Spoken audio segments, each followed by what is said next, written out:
Assalamualaikum warahmatullahi wabarakatuh. Saya akan menjelaskan mengenai jenis data, skala pengukuran, dan kurva normal. Yang pertama yang akan kita bahas yaitu mengenai pengertian data. Yang pertama di sini pengertian data.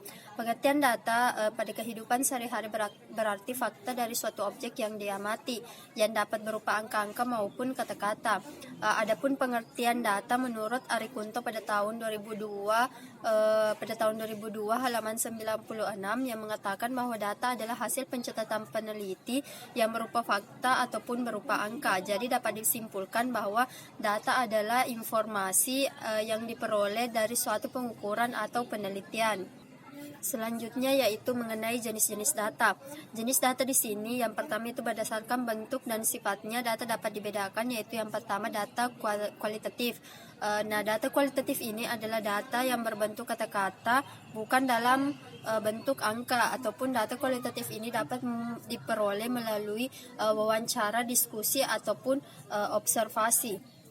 Kemudian yang kedua yaitu data kuantitatif. Data kuantitatif ini adalah data yang berbentuk angka atau bilangan. Data kuantitatif ini dapat dibedakan menjadi dua, yaitu yang pertama data diskrit.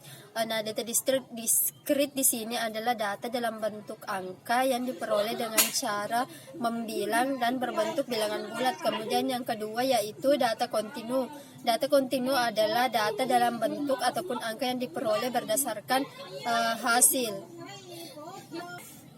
Kemudian yang kedua yaitu data berdasarkan cara memperolehnya. Data dibagi menjadi dua, yaitu yang pertama data sekunder dan juga data primer. Jadi yang pertama itu data primer. Data primer adalah data yang dikumpulkan dan diolah sendiri oleh suatu organisasi serta diperoleh langsung dari objeknya. Kemudian yang kedua yaitu mengenai data sekunder. Data sekunder di sini adalah data yang diperoleh dalam bentuk yang sudah jadi, sudah dikumpulkan dan diperoleh oleh pihak lain.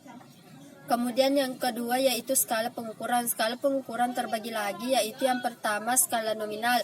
Skala nominal ini adalah skala yang paling sederhana di mana angka yang diberikan kepada suatu kategori tidak menggambarkan kedudukan kategori tersebut terhadap kategori lainnya, akan tetapi hanya sekadar kode di mana angka yang diberikan kepada objek mempunyai arti sebagai label dan tidak menunjukkan tingkatan. Yang kedua yaitu skala ordinal. Skala ordinal ini adalah skala yang lebih tinggi tingkatannya daripada skala nominal, yang artinya sering juga disebut dengan skala peringkat. Mengapa kemudian disebut sebagai skala peringkat? Karena hal ini dalam skala ordinal ini lambang-lambang bilangan hasil pengukuran selain menunjukkan pembedaan juga menunjukkan urutan atau tingkatan objek yang diukur menurut karakteristik tertentu.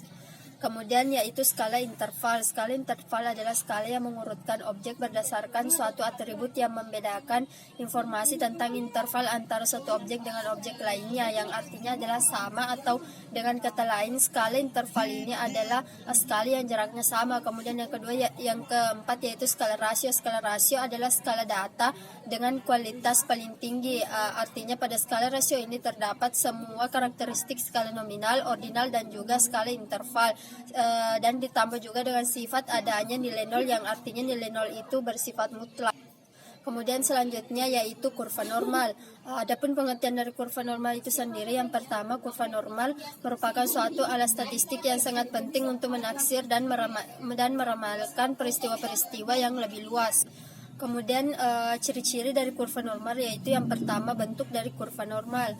Bentuk dari kurva normal menyerupai bentuk lonceng ataupun bentuk bel.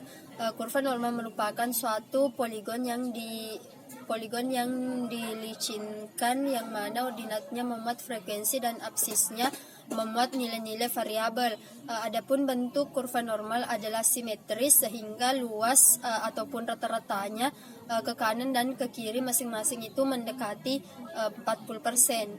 Ya, kemudian kita lanjut pada kekurangan dan kelebihan dari metode distribusi normal. Adapun kelebihan dari metode distribusi normal yaitu yang pertama mengurangi kemungkinan terjadinya bias penilaian, kemudian yang kedua meningkatkan objektivitas penilaian, kemudian yang ketiga yaitu memfasilitasi terjadinya komunikasi yang spontan dan terbuka antara atasan dan bawahan.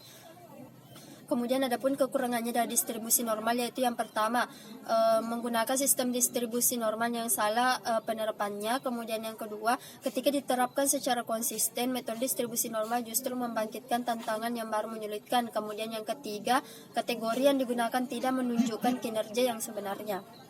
Jadi mungkin itu saja yang bisa saya sampaikan. Lebih dan kurangnya mohon dimaafkan. Wassalamualaikum warahmatullahi wabarakatuh.